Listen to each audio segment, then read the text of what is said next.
रूस यूक्रेन जंग से जुड़ी बड़ी खबर आ रही है। पुतिन ने यूक्रेन के काउंटर अटैक पर बहुत बड़ा दावा कर दिया है। राष्ट्रपति पुतिन का साफ ये कहना है कि 4 जून से शुरू हुआ यूक्रेन का काउंटर अटैक रूसी सेना ने नाकाम कर दिया है। पुतिन ने दावा किया है कि यूक्रेन के हथियारों का बहुत बड़ा जखीरा तबाह हो चुका है, जबकि रूस की सेना ने हजारों यूक्रेनी सैनिकों को मार डाला है। हैरानी की बात तो ये है कि राष्ट्रपति ज़ेलेंस्की अभी भी दावा कर रहे हैं कि यूक्रेन के काउंटर अटैक से रूस को भारी नुकसान हुआ। इधर रूस ने यह भी दावा किया कि उसने सिर्फ 36 घंटे के भीतर ही ऐसे यूक्रेनी सैनिकों को मार दिया जो अमेरिका, ब्रिटेन और जर्मनी से ट्रेनिंग ले रहे थे।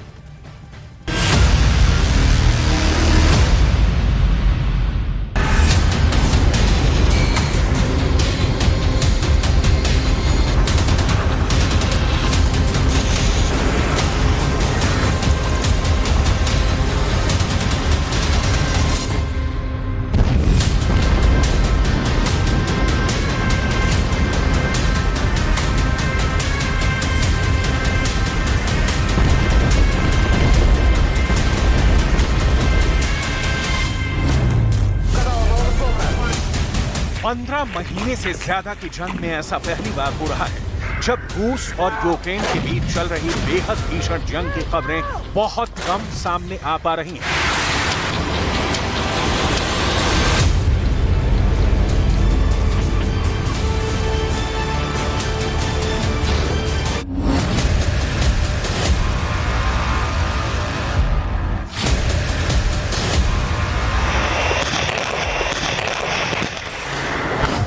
डिफेंस एक्सपर्ट्स का दावा है कि ऐसा इसलिए हो रहा है क्योंकि यूक्रेन का समर्थन करने वाले देशों को पता चल गया है कि यूक्रेन का काउंटर अटैक पूरी तरह से फेल हो रहा है।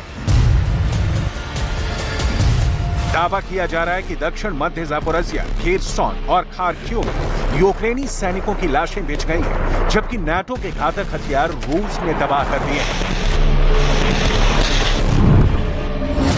मर रहा है यूक्रेन, गवाह बने जनरल। एक्सपर्ट्स का दावा है कि पुतिन यूक्रेन को घुटनों पर ले जाएं और इसका सबूत है यूक्रेन के रक्षा मंत्री ओलेस्की रेजनिकोव का वो बयान जिसमें वो रूस के साथ शांति समझौते पर बातचीत करने की इच्छा जता चुके हैं। ऐसे में सवाल उठ रहे हैं कि क्या राष्ट्रपति ज़ेलेंस्की के खिलाफ बगावत शुरू हो चुकी है। ज़ेलेंस्की से रक्षा मंत्री की बगावत। नाटो के 31 और पश्चिम के 50 कुल मिलाकर 81 देश यूक्रेन की तरफ से रूस से जंग कर रहे हैं। 15 महीने से ज्यादा की जंग में यूक्रेन को 600 तरह के घातक हथियार मिल चुके हैं, लेकिन उसके बावजूद रूस पूर्वी यूक्रेन के 35% इलाके पर कब्जा कर चुका है। वॉर जोन से रूस की तरफ से कुछ दावे किए गए हैं, वो हैरान करने वाले हैं।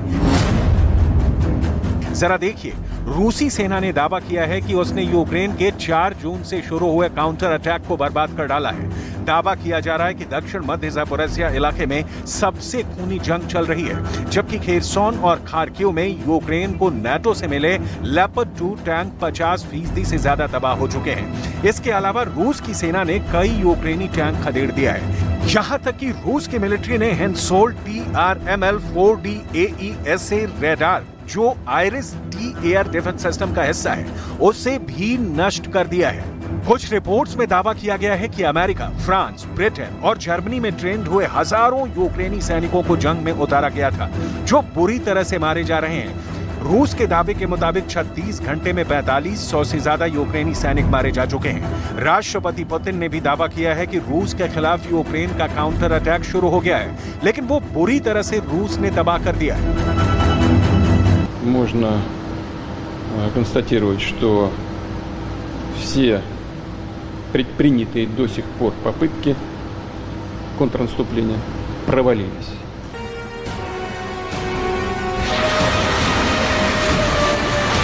अक्टूबर 2022 के बाद से पुतिन ने यूक्रेन को सिर उठाने तक का मौका नहीं दिया है। सोलेदार के बखमूत पर कब्जा और बखमूत के बाद कीव पर रूसी मिसाइलों के तूफानी हमलों ने यूक्रेन के चीथड़े उड़ाकर रख दिए हैं।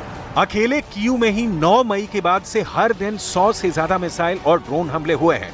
कुछ दावों के मुताबिक लगभग 30 दिन में रूस ने यूक्रेन की राजधानी कीव पर 1500 से ज्यादा मिसाइलें दागी हैं, जिसमें से 200 से 300 मिसाइलें किंजल और इस्कंदर जैसी हाइपरसोनिक मिसाइलें थीं।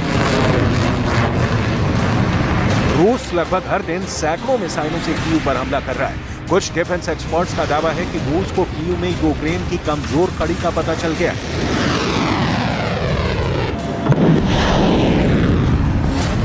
मर रहा है यूक्रेन, गवाह बने जनरल।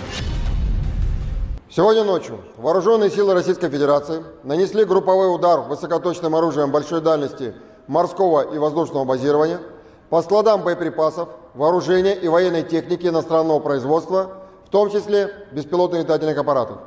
Все назначенные объекты поражены. ज़ेलेंस्की से रक्षा मंत्री की बगावत। यूक्रेन की राजधानी कीव से लेकर खेरसोन, खार्किव और ज़पोरिज़िया तक रूस के तूफानी हमलों ने यूक्रेन के साथ साथ नाटो के होश उड़ा दिए हैं। भले ही यूक्रेन ने 4 जून से रूस के खिलाफ काउंटर अटैक शुरू कर दिए हों, लेकिन यह भी सच है कि यूक्रेन के पास अभी भी इतनी बड़ी संख्या में हथियार नहीं है जिसके दम पर वो रूस को खदेड़ पाए। रूस खुद यूक्रेन के जनरल और नेता तक मानने को मजबूर हो गए हैं कि सिर्फ 1 या 2 काउंटर अटैक से रूस को नहीं हराया जा सकता है। शायद यही वजह है कि अब राष्ट्रपति ज़ेलेंस्की के जीत के दावे के ठीक उलट यूक्रेन के रक्षा मंत्री ओलेस्की रेज़निकोव ने ऐसा बयान दे दिया है जिससे यूक्रेन के साथ साथ पश्चिमी देशों में भी हड़कंप मच गया है। देखिए ओलेस्की रेज़निकोव क्या कह रहे हैं।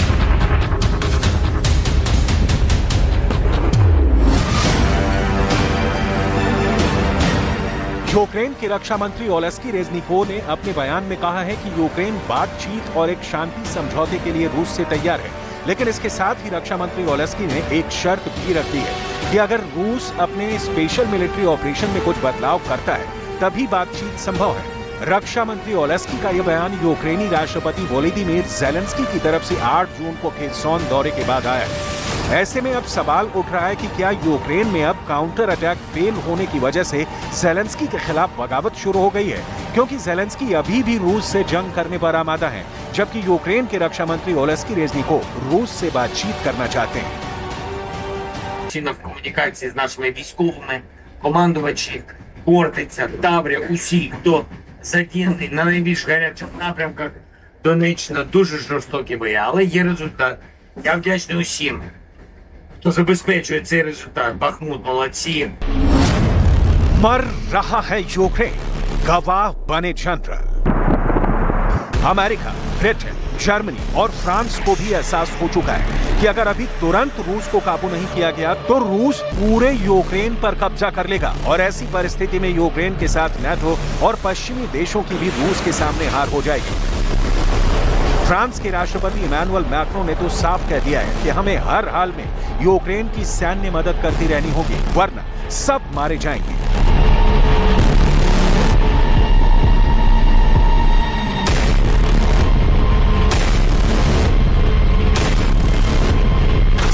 Si nous voulons une paix crédible, durable, si nous voulons peser face à la Russie, si nous voulons être crédibles vis-à-vis des Ukrainiens, nous devons donner à l'Ukraine les moyens d'empêcher toute nouvelle agression et nous devons inclure l'Ukraine dans un ensemble et une architecture de sécurité crédible, y compris pour nous-mêmes.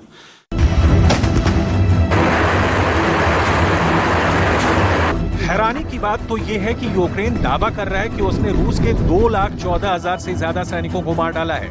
Ukraine ये भी दावा कर रहा है कि उसने रूस के 3,800 से ज्यादा टैंक, 7,500 के करीब बख्तरबंद और 313 फाइटर जेट रूस के मार गिराए हैं, लेकिन उसके बावजूद रूस यूक्रेन को जंग में हराता जा रहा है। इसी को लेकर नाटो देश घबराए हुए हैं। डिफेंस एक्सपर्ट्स के मुताबिक रूसी सेना पर यूक्रेन का काउंटर अटैक उसके लिए सुसाइड मिशन साबित होगा, क्योंकि पुतिन के रूस ने पिछले 5 महीनों में जबरदस्त तैयारी कर ली है। इस वक्त हर महीने रूस लंबी दूरी की 70 से ज्यादा हाइपरसोनिक मिसाइलें बना रहा है, जबकि रूस के पास रिजर्व में 7,000 टैंक मौजूद हैं, जो यूक्रेन को पूरी तरह से कुचलने के लिए काफी है।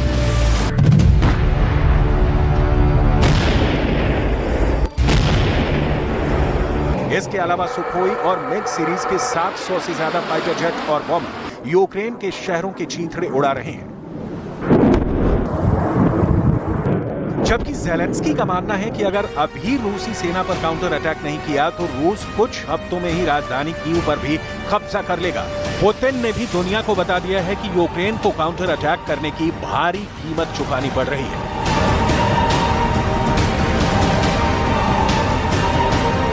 Потери войск украинского режима. Но известно, что при наступательных операциях потери примерно 3:1. Это такая классика. Но в данном случае это значительно.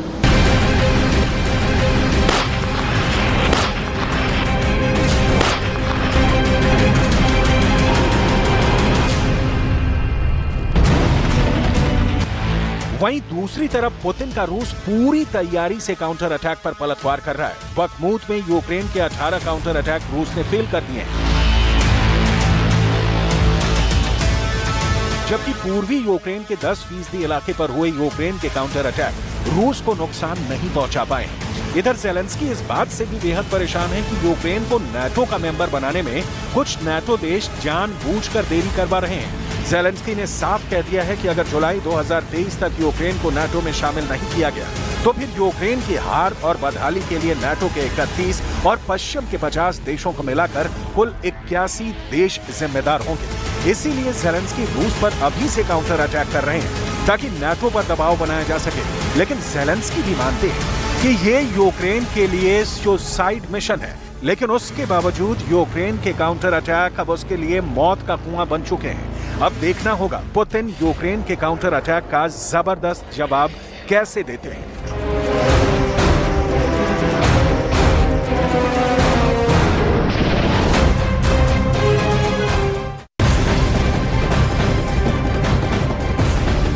ज़ेलेंस्की के काउंटर अटैक का रूस करारा जवाब दे रहा है। रूस के इस काम में अब चीन और ईरान खुलकर मदद कर रहे हैं। चीन ने रूस को टाइगर नाम का खतरनाक आर्मर्ड पर्सनल कैरियर ट्रक मुहैया करवाया। चीन अब तक रूस को किसी भी तरह का हथियार देने से इनकार करता रहा है, लेकिन पहली बार यूक्रेन के मैदान में रूस की ओर से चीन का लड़ाकू ट्रक उतारा गया है। दूसरी ओर अमेरिका के खुफिया विभाग की रिपोर्ट के मुताबिक